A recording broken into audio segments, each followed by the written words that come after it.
Hi friends, ఈరోజు మాకు వర్షం పడుతుంది. ఈ చల్లని వాతావరణంలో వేడివేడిగా ఉల్లిపాయ పకోడీ వేసుకుంటే భలే మజాగా ఉంటుంది కదా ఫ్రెండ్స్.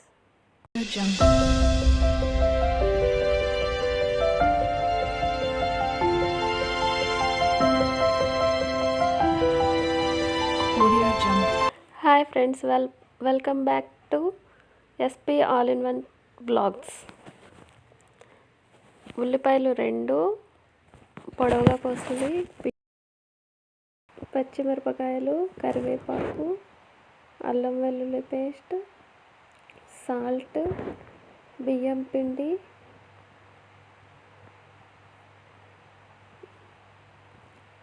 జీలకర్ర, 1 కప్పు శనగపిండి,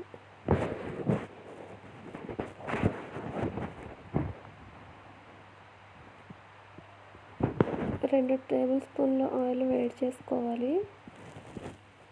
ఉల్లిపాయ ముక్కల్ని పొడవుగా కోసుకొని దానిలో సాల్ట్ వేసి బాగా కలపాలి. కలిపితే నీరు వస్తుంది. ఆ నీటితో మనం శనగపిండి పకోడీలకి కలుపుకుంటే బాగా క్రిస్పీగా టేస్టీగా వస్తాయి. అందువల్ల ఉల్లిపాయలో సాల్ట్ వేసి బాగా ప్రెస్ చేస్తూ కలపాలి. కలిపి దానిలో శనగపిండి వేయాలి. శనగపిండి వేసి బాగా కలుపుకొని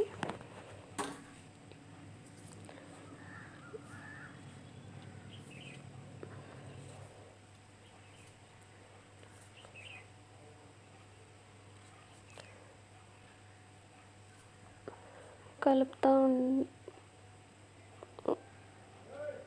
తర్వాత 1/2 కప్పు బియ్యం పిండి వేసి కలపాలి.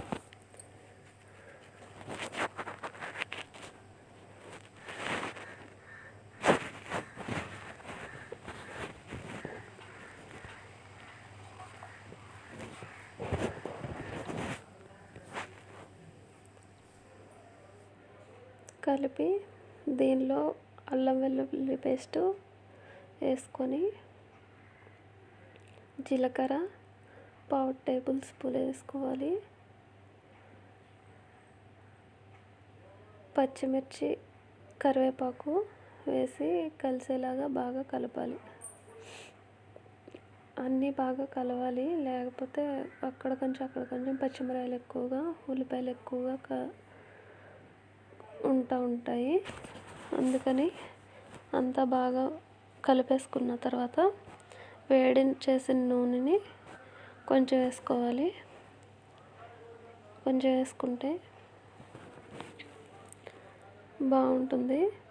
ఇంకా గట్టిగా అనిపిస్తే కొద్దిగా వాటర్ తీసుకొని కొంచెం పిండి కిందకి జారేలాగా వేసుకోవాలి. వాటరు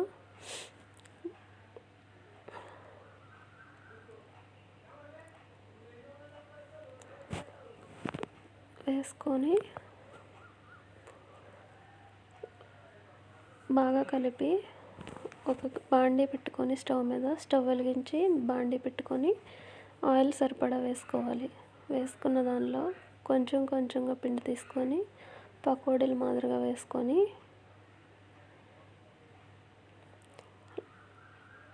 లో టు మీడియం ఫ్లేమ్లో పెట్టుకొని వేసుకోవాలి.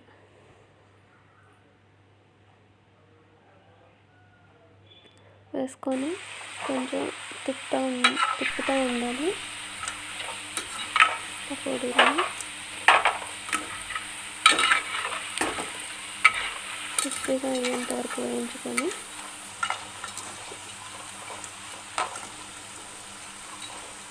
ప్లేట్లోకి తీసుకోవాలి. వేగిన తర్వాత